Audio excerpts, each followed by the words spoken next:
about to meet one incredible human being. His name is Cesar Cruz. He grew up on the streets of South Central LA and ended up at Harvard University. Here's how he did it. For Cesar Cruz, life has mostly been a struggle.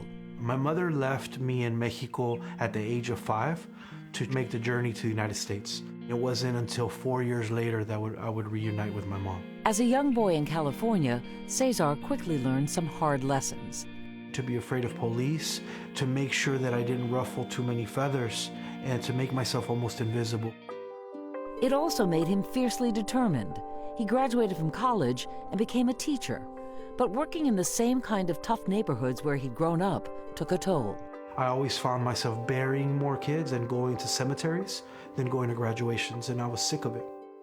Determined to do something, 5 years ago, Cesar launched the Homies Empowerment Program, offering troubled kids a place to come together in peace. What if we bring two rival neighborhoods together? Let them break bread. The results were more gratifying than Cesar ever dreamed. They start to walk a little taller and prouder. But Cesar also had a dream of his own. Started thinking about what would it be like for a Mexican immigrant, a non-citizen, to possibly one day go to Harvard. He turned in an application to Harvard's Graduate School of Education and was shocked when he got a call from one of the school's professors. Congratulations, you've been accepted to Harvard University.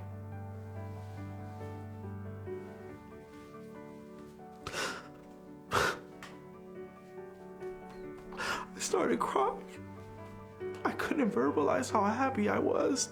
And now Cesar the teacher is Cesar the groundbreaking student, the first Mexican immigrant male ever to pursue a doctorate at Harvard in educational leadership. My dream with this doctorate is a platform to help young people. What if I could represent a new dream for someone who looks like me?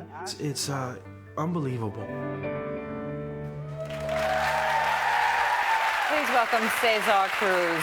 Cesar, such a pleasure to have you here. Thank you. I was watching you watch yourself talking about the accomplishments and could see you getting emotional again. It's a big thing, what you've accomplished. It's difficult because my mother was deported on 3 different occasions.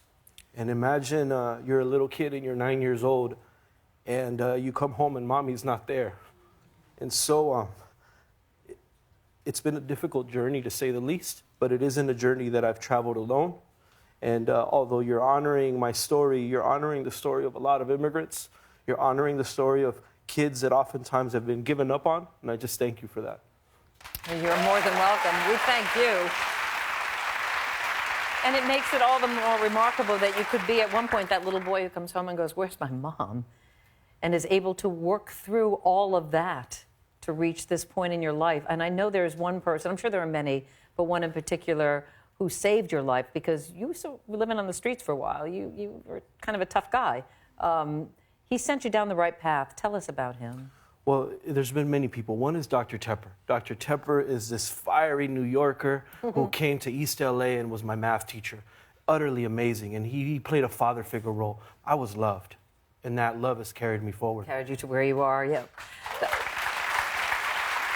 You know, you mentioned your family. You also mentioned Dr. Tepper, and since you're an educator yourself, just to get back to him, does he know where you are at this point? Has he been following your path? I don't think so, you know, and if he's still alive, I owe a lot to him because he never gave up on me. So I thought, what if I could do that for kids? Yeah. Well, I have a feeling he's very proud of you. I really do. Cesar, in fact, I know he's very proud of you. You know how I know? Because we found him. No. Yes, we did. No. Yes. He's very much alive, and he very much wants to talk to you. You take a look at the monitor via satellite. Please welcome Dr. Tepper.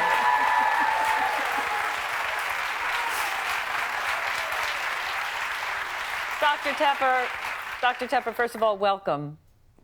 Thank you very much for having me. Were you hearing Cesar before talk about the influence you had on his life? Yes, I did. And your reaction to that and what you would like to say back to him. And he's very glad you're alive, by the way. So are we. That makes 2 of us. All my life in the classroom, I always have told my students, you need to set high goals for yourself and never give up on your dreams. And you need to always keep focused on what your dreams and where you want to be in life and make yourself that a priority. And Cesar, you kept that promise to yourself, and I couldn't be more proud of you because you're exactly where you want to be.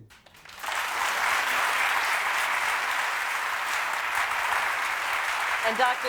Tepper is a large part of the reason that you're here. What would you like to say back to him? Well, Dr. Tepper, you sound really sweet and great, but you took a knucklehead like me and you pushed me. And I remember you would challenge me, and I owe such a debt of gratitude to you, and I love you. Thank you. Thank you. Cesar, everybody needs a Dr. Tepper in their life who will believe in them when so many do not. There are kids right now who may be watching this, or young women, young men, who feel that they don't have any opportunity. What do you say to them? You've got to be able to know yourself. And the part of it is ethnic studies, is when you know your history and you know you come from kings and queens, and when you know you're valuable, you could stop living in nightmares and start to live in dreams. And I would say that is very powerful.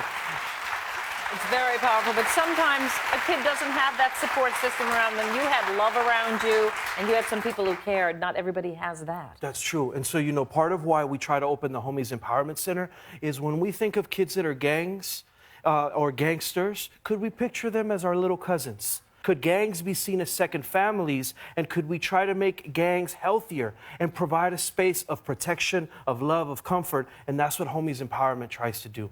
Cesar, I applaud you for everything you have done and will continue to do as you move forward.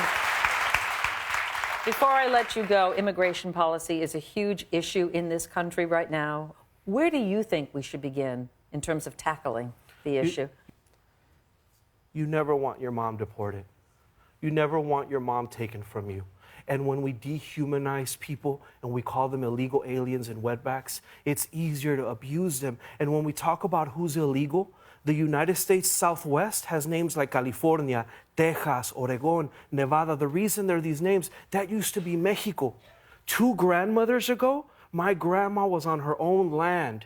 2 grandmothers later, we're wetbacks. What has happened? What is illegal? And so I want us to try to understand this happened to the Irish community, to the Portuguese community. We've been having this debate for centuries. When will we realize we're an immigrant nation and that makes us stronger and we stand up together? Thank you, Cesar.